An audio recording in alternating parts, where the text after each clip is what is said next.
Hello and welcome to this episode of Permission to Leap. Today I have with me Allyson Scammell. Allyson is a master certified life coach, accredited certified EFT practitioner, and intuitive consultant. As a farm girl turned global nomad now living in Brussels, Belgium, Allyson loves to eat chocolate and waffles, speak French poorly, and dream of the buffalo farms that she will one day own. Her aim is to help women entrepreneurs and moms uncork big magic in their life and business without burning out. Thank you so much for joining me, Allyson. Thank you. I'm so excited to be here. I love what you're doing. Thank you. So can you tell me, let's start off with this, the simple one. What is your definition of permission? So I help women and men, but mostly women, uncork their core gifts. And that is like your true nature. It's the gifts you were born with and born to share. So for me, permission is finding the courage to really share your truth, your authenticity, your core gifts with the world. And sometimes that can be really hard because we have a lot of social pressures. You know, maybe your gifts are very spiritual in nature and you're worried that people might think it's a little strange or a little this or a little that. So it does take a lot of courage. And to me, it's permission just to allow your true nature, your true your authenticity to shine and to share to others, and not even necessarily to everyone in the world. But what is most important is that you're sharing them with your people, the people that you came here to serve. And when you make that connection, there's nothing weird about it because your people love you just as you are, and they're going to eat up everything you have to offer. I love that. So you have definitely given yourself permission. You quit 2 dream jobs to pursue your dream of running your own coaching business. So what piece of advice would you offer to others who want to do the same, whether it's a coaching business or just step away from the status quo? Absolutely. Thank you so much for this question. I often am asked, like, why would you leave these, wonderful jobs, and you had the paycheck and the cool title and you got to travel and hang out with interesting people. And I was just so unhappy. And they were these awesome jobs. I used to work with international development and humanitarian affairs. And it's such a beautiful sector, and it was a great career, but it was just so not for me. And though it's hard though, because I spent my entire life preparing and educating myself for that career. And then I spent 17 years in it. And it's almost like the longer you go, sometimes your mind tricks you into thinking it's too late now, or it's too hard now, or all these things. So the piece of advice, and then the funny thing is now, because I started in 2005. 2005 was the year I realized that I was in the wrong career path. Wow. And I didn't start coaching full time until 2016. So that was 11 years. And so I kind of sometimes look at it as a sign of success when people are like, well, Allyson, you just jumped into entrepreneurship with both feet. And I'm like, yeah, no, I didn't. Because I think people, they have that perception, which I'm like, great, let them have that. But it really actually took me 11 years. And so the piece of advice I tell people is to go at your own pace and really keep I think very, very few people ever actually jump into anything with both feet, right? Everything we do is a methodical toe tipping of the water. Right. And you just keep tipping and you keep tipping, and then your body keeps getting used to the cold, or whatever, the hot, whatever it is. Exactly. And that's what I did.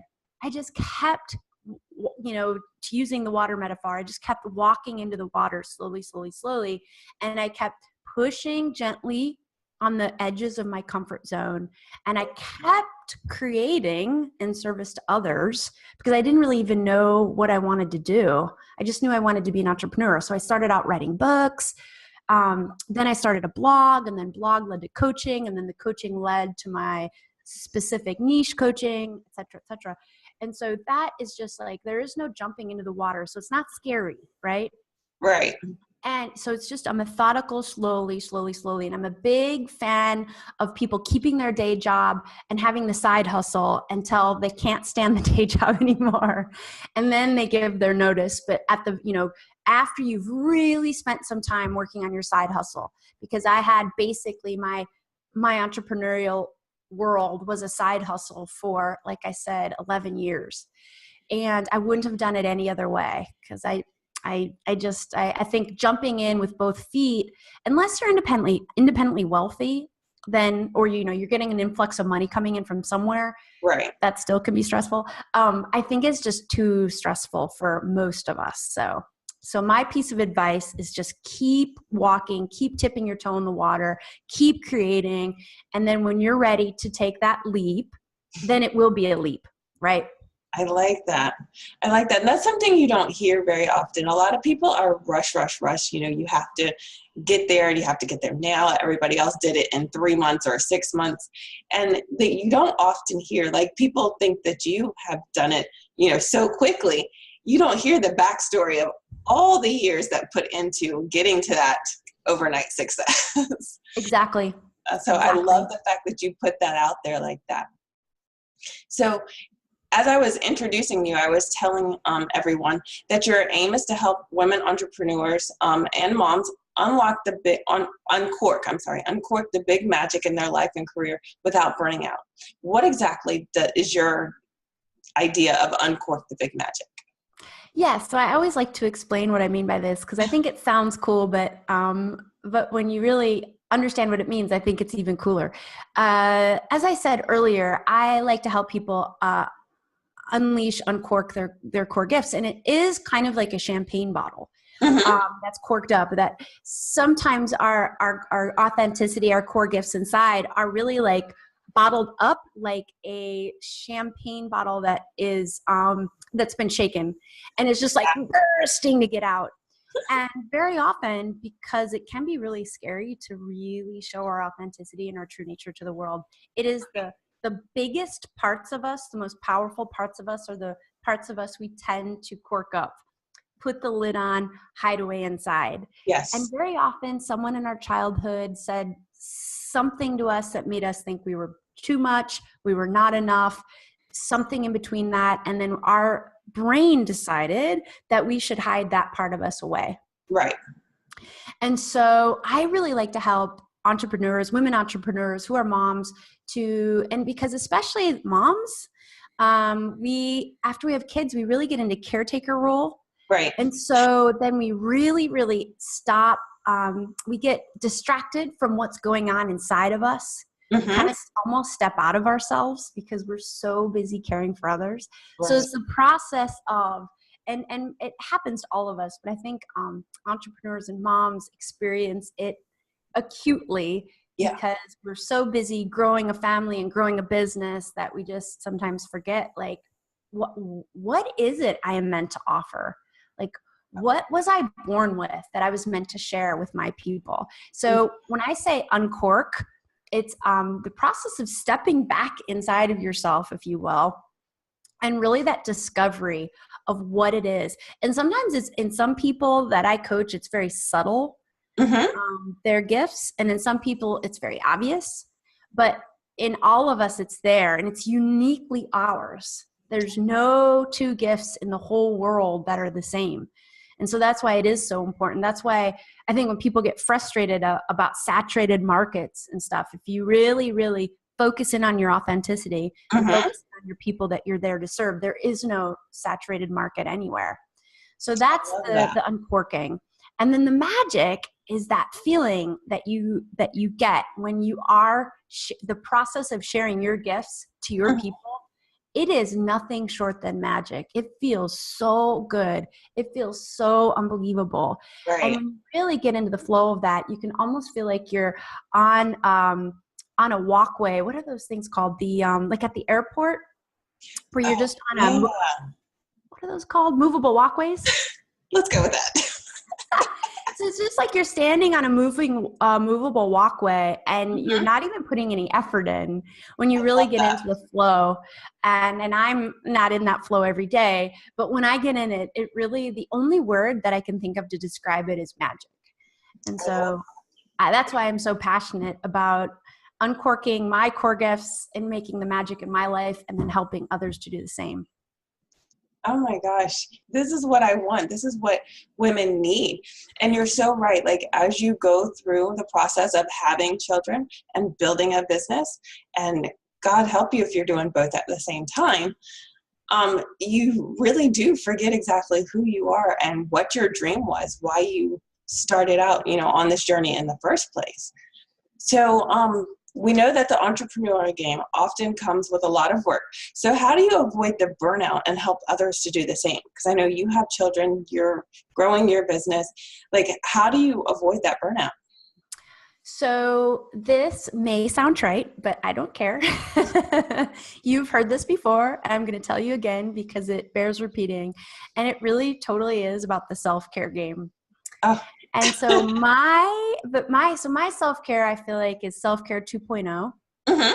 Nice. And it's a form of self-care, me time, all mixed up. And it's really a formula that I share with women. And it's the 30 minutes a day at least. Mm-hmm. And for some women, it's like, so 30 minutes a day for you, only for you. Okay. So the sole purpose is to do something for you. Because women entrepreneurs very often feel like growing their business because they often love their business and love what they do.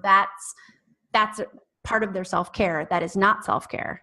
That is important. That is your finances. That is your dream. That is your passion, but it is not self-care.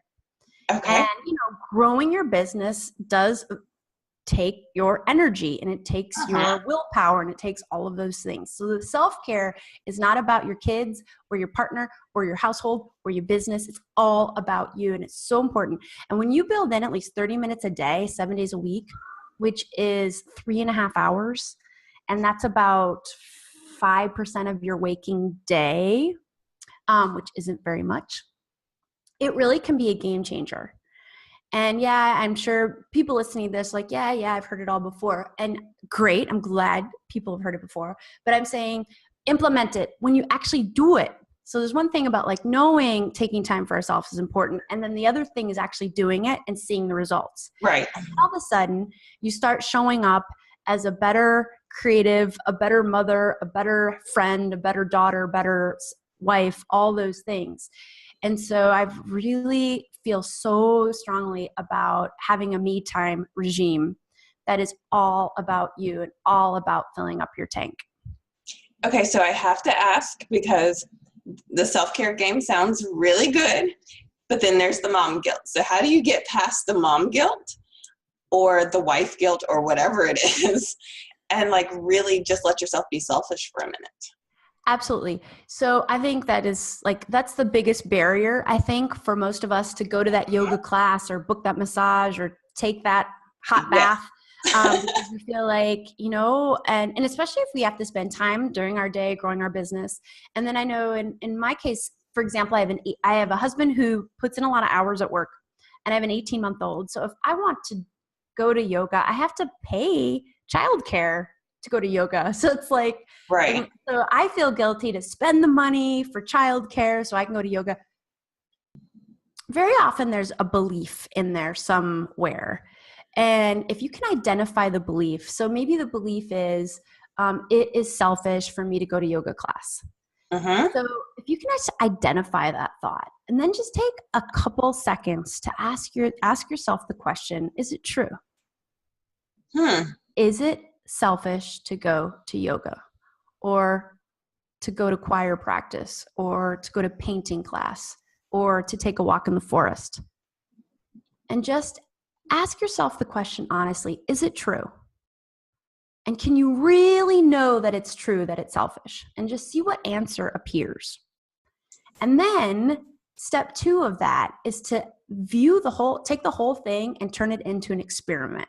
So it's just an experiment. You're not changing your life. You're not doing anything crazy. It's just an experiment. So you're just going to be curious. So the key is scheduling it in. So there's yoga class 1 p.m. on a Thursday. That's when I go to yoga. Schedule it in the agenda, write it down, and then go. You're like, this is an experiment, so I have to do it. It's part of my experimentation process. And then see how you feel. See if you show up as a better parent. And I'm willing to bet that you will show up as a better parent when you've taken just a little bit of time for yourself and for your rejuvenation and for your clearing of your head and for your needs. I love that. The idea of being curious through mom guilt is one that I absolutely love because it allows you to examine your own feelings without the filter of what everybody else is thinking. It's like, for just a second, let me see how I really feel about this. And that's something you don't get to do often when you're dealing with, your children or your spouse or, whoever is on the outside looking in at your life. Like you've got, all this free time in the world because you're home all day, know? Right. That's another thing that I think partners often don't understand when you are a work from home person, and you're home all day. Why would you need any more time? You're home all day. Obviously you're sitting around eating bonbons and, right. Like we're all something I deal with my husband. And I think like that just adds to the guilt. Like I've been here all day. You've been out of the house working. You've been commuting and traveling and all of these things. And it's like, we've both been working. Absolutely. And I think we pull ourselves back and we don't acknowledge the fact that what we do is real and it's worth something, And it is, and it requires a lot of energy. It requires a lot of us. It does. So we have to do things to fill our tank back up. Right. And I like that, that you said, that, it's okay to be selfish. It's okay. So you ask yourself, if this is selfish, and even if you come up with the answer, yeah, it is, it's okay. It's still okay. And I like that. I like the word selfish because if you look it up in the dictionary, the basic definition is too much time or overly devoted to the care of the self. Okay. I like that. How many mothers and entrepreneurs do you know that are overly caring for themselves? Not many at all. No. Right? Most of us spend all of our time caring for other things, household, business, spouse, kids. Right. So it's flipping the word on its head, really, and saying, yes, I'm going to spend a little teeny sliver of the day devoted to my self-care. I love that. So the permission to be selfish and care for yourself. I love it. Awesome. You really do. And the only way, you'll never believe me until you try it. So the only thing you can do is try it. Is you really, really do start when you consistently carve out time, your self-care actually becomes a regime. So meaning you're doing it more or less on a daily and weekly basis. Right. Of course, you're going to have your busy, crazy days. But then when the busy times passes, then you go back to your self-care. You really, really do feel the results. And that elusive word, balance, starts to settle in, and you actually do start to feel like a balanced person in the world. And that's a pretty cool feeling. Oh, I like that. See, that's a conversation that we could just go all the way over there with, because balance is another thing so you're going to have to come back and we're going to have a whole nother conversation on balance. I'd love it, because I make women mad when I say that, because they think that it's like this, I don't know, we're putting too much pressure on ourselves to even try to be balanced, which yes, and I argue it's still possible to find that balance. Oh yeah, this is a conversation we're definitely going to have. Great, good. I like a challenge. I love it. Well, I want to thank you for being here. Can you tell me how everybody can find you? Yes, thank you. I can be found at shantipax.com. That's peace in Latin and peace in Sanskrit. So Shanti, SHANTIPAX.com. like that. And I would just check out my website, and I'd love to connect with anyone who's interested in learning more about uncorking core gifts. I love it. Thank you again for joining me, and we will see you the next time you are on. Perfect. Thank you so much. What an inspiring thing you're doing. Thank you. Thank you. Bye-bye. Bye.